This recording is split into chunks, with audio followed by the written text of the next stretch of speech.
Have you ever wanted to live your life dude, I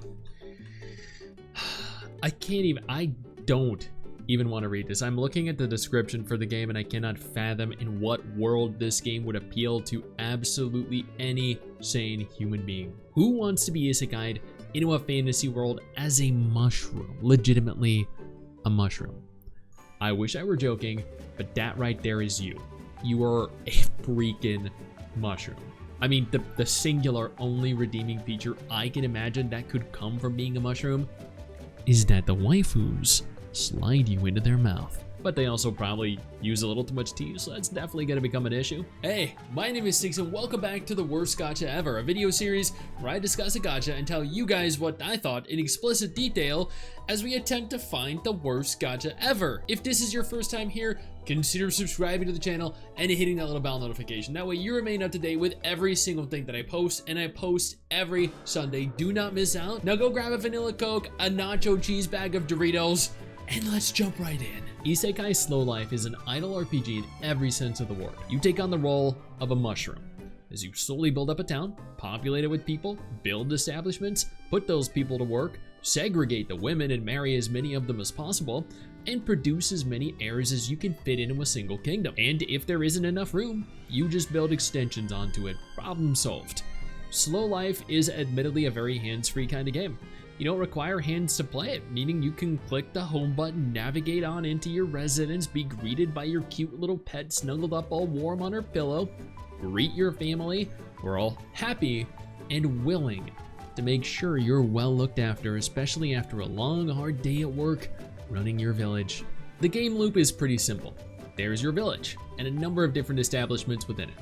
The inn, hot springs, scroll shop, apothecary, workshop, the little jumping goblin girl, the farm, the school, and the union hall. Every establishment requires employees to function, and every employee, effectively a recruitable character, provides different benefits to each respective establishment. All buildings can be leveled and upgraded, which effectively increases the output of idle resources generated.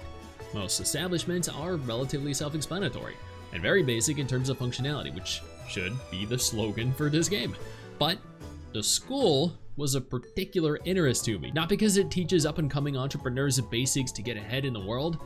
No, because apparently it is where you send all your children to undergo a rapid aging process so you can marry them off and secure alliances with other kingdoms.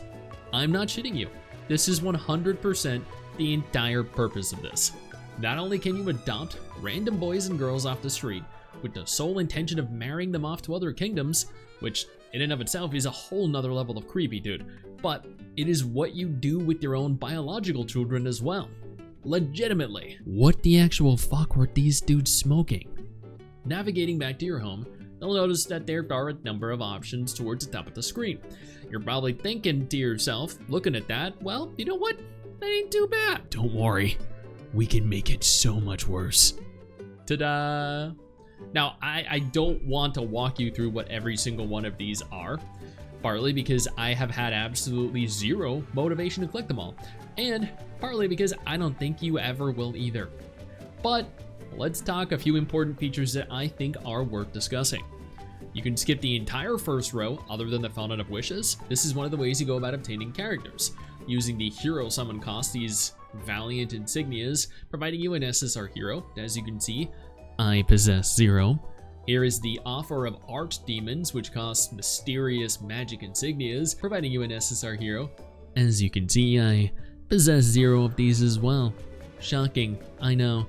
Scaling the tree even higher, you'll see the Ancient Magi, providing you a UR hero at the cost of Plains tokens, of which I possess 0. I guess my wallet just isn't deep enough. The second row is also relatively worthless, same with the third row. The fourth row, however, has the Special Recruit, which you'd think would be something related to special rarity units at a discounted price. Nope, just crappy mid-rarity SR heroes that require you spend money to obtain them, but hey, you know what? 5,000% rebate, baby. Holy shit, what a goddamn incredible deal. Let me just pull out my credit card. Wait, never mind. I actually have a brain. It's just in my penis most of the time. There are some very useful features in your home. They're called your waifus. This is Melody. She's a weird hippie girl with some highly unusual, but very specific specialties. Not that I'm complaining. Admittedly, she's my only SR character. I don't possess any SSR, nor UR, even after weeks of playing. I do have 2 R and N, though. Scrolling down ever so slightly, you'll notice that there are a plethora of different waifus that you can get, all of whom look absolutely incredible, but are never gonna be within the realm of possibility to attain without spending more money in a single day than you'll make in a year. Isekai Slow Life has several different focuses. On the one hand, town management, which we went over earlier. There's the idle stage mode, where you push through chapters and missions by clicking go down the bottom right of the screen, which has your mushroom boy, which does slowly evolve, by the way. Charge the enemy horizontally. That's the entire game mode. You just cleared little stages, and that unlocks more features in the game, allowing you to progress further through town advancement. And then there's Drakenberg.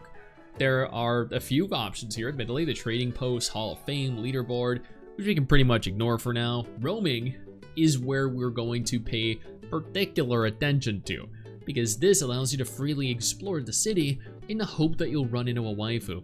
If you do, you increase your relationship level with them, and after many encounters, have the chance to potentially either recruit them or marry them. So you can definitely acquire a few waifus in game, but they're not going to really be worthwhile to pursue or to invest in. Your characters, the usable ones, can be leveled, upgraded, equipped with gear.